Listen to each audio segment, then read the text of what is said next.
haftanın da bir vlogun da sonuna geldik. Ben böyle videonun sonunda haftaya değerlendirmesi yapmak istedim. O yüzden ajandamı aldım, kahvemi aldım, karşınıza geldim. Benim için şöyle ajandaya baktığımda yine verimli, güzel bir haftaydı. Koyduğum hedeflerin çoğunu gerçekleştirdim, tik atmışım çoğunu. Ama yoğun bir haftaydı, daha fazla nöbetim vardı. O yüzden birazcık benim için hastane ve ev arasında bir hafta oldu. Onun haricinde güzeldi, verimli geçti. 2 tane kitap bitirdim. Yine battaniyemden ördüm. Yürüyüşler yaptım. Güzeldi. Sadece farklı bir yere gidemedim bu hafta. Biraz yoğun olduğum için. Kendi muhitimde birazcık gezindim. Sesli vlogda da onları görüyorsunuz. Size bir şey fark ettim. Bunu söylemek istiyorum aslında ajandayla, hedef koymakla alakalı. Ben önceki haftalarda daha genel hedefler koymuşum. Yani işte kitap okuma yazmışım. Bazı günler 5 kitap okuduğumda da onu tiklemişim. İşte 50 kitap okuduğumda da onu tiklemişim. Bunu fark ettim ama bu hafta ben direkt 60 sayfa kitap hedefi koydum.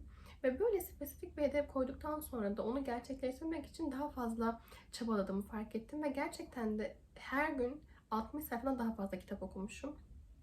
O yüzden bundan sonra dikkat edeceğim. Yani daha spesifik hedefler koyunca onu tiklemesi ya da gerçekleştirmesi daha güzel oluyor. Yani kendinizi daha motive ediyorsunuz. Mesela sağlıklı beslenme yazmışım. Bu da çok geniş bir kavram. Yani ilk zamanlarda işte onu yedim ama sağlıklı mıydı? Bunu yaptım ama sağlıklı mıydı? Çok fazla düşünüp yani ikilemde kalıyordum tiklemek ve tiklememek arasında.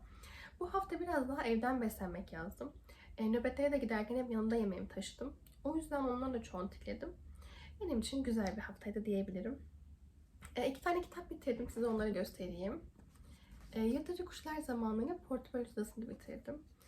Şimdi Yırtıcı Kuşlar Zamanı Ahmet Ümit'in kitabı. Yine bir başkomiser Nevzat kitabı. Polisiye.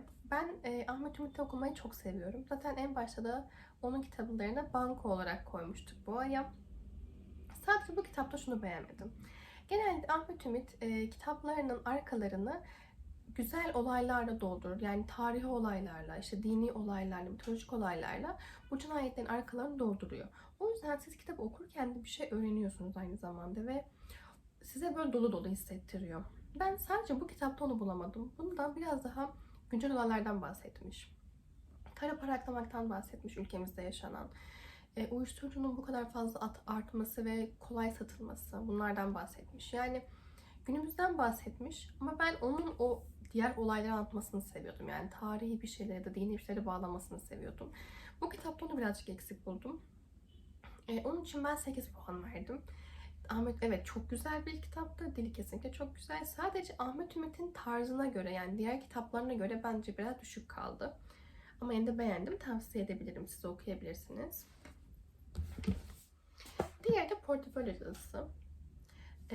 Burada da bu kitabı hastanede okumuştum. En başta da demiştim size. O yüzden birazcık parça parça okudum. Zaten bu kitabı hastaneye götürmemin nedeni bundaki hikaye böyle bir anda anlatılmıyor.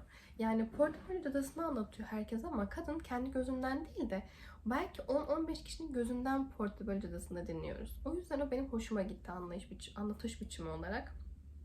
Eğer mistik karakterleri seviyorsanız bu da öyle bir kitaptı. Okuyabilirsiniz, tavsiye ederim. Bunu da beğendim. 8 puan verdim diye hatırlıyorum.